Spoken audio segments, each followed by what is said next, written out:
Hello everyone, কেমন আছো সবাই? সকাল সকাল আজকে হঠাৎ করে হাওয়া উঠলো আর এত ছাই উঠছে কি আর বলবো। ঘরের মধ্যে পুরো ছাই ছাই হয়ে গেছে। এগুলো হচ্ছে ব্রয়লারের ছাই। ঝাড় দিয়ে স্নান করে চলে এসেছি। আজকে একটু খিচুড়ি বানাবো গোবিন্দভোগ চাল দিয়ে। তাও আবার আজকে নিতুকে খাওয়াবো। সেই জন্য বললাম চলো আজকে তাড়াতাড়ি করে একটুখানি ব্রেকফাস্ট বানিয়ে নিই। তো যেভাবে আমি রান্না করি সেইভাবেই রান্না করছি। তো তার মধ্যে দিয়ে দিলাম একটু নারকেল কুচি, পাঁচফোড়ন, শুকনো লঙ্কা ফোড়নে দিয়ে তার মধ্যে সবজিগুলোকে ভেজে নেব। আজকে অনেক দিন পরে মনে হলো একটু খিচুড়ি ব্রেকফাস্ট করি, যেহেতু বাইরে বেশ মেঘলা মেঘলা ঠান্ডা ওয়েদার। তার জন্য মনে হলো একা কেন খাবো, নিতুকে একটু ডেকে নিই। ওকেও বললাম চলো আজকে তোমাকে নতুন জিনিস খাওয়াবো, প্রেশার কুকারে মাত্র 10 মিনিটে খিচুড়ি বানিয়ে। এদিকে নিতুও চলে এসেছে আর আমার খিচুড়িও কমপ্লিট হয়ে গেছে। এখন 2 প্লেটে বেড়ে নেব।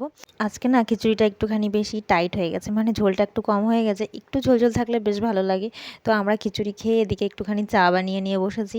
আর বাইরে যেহেতু মেঘলা, দরজা জানলা সব আটকে দিয়েছি। এবার চা খেয়ে ও খিচুড়ি খেয়ে চলে গেছে ওরা ঘরে। এবার আমি ভাবছি বসে বসে কী করব। তো এদিকে মাটির কাপটাতে একটুখানি ওর রঙটা চটে চটে গেছিলো, তো উপর দিয়ে আমি আবার রং বানিয়ে করে দিলাম রং। সন্ধ্যাবেলায় বরমশাই আসার পরে এই গাছপালাগুলোকে গ্রো ব্যাগে বসালো, কারণ টবগুলো নষ্ট হয়ে যাচ্ছিলো। আর আমাকে বলছে এটাকে ঘরে নিয়ে যেতে। এমন ওয়েট আমি একা সত্যিই নিতে পারছি না, অনেকটা ভারী হয়েছে, যেহেতু অনেক বড় গ্রো ব্যাগ। তো এই বেলি ফুল গাছটাকে বললো ঘরে নিয়ে আসতে, তো বারান্দাতে এখানে রাখবো। আপাতত কিছুদিন এখানে থাক, তারপরে আবার বাইরে রাখবো।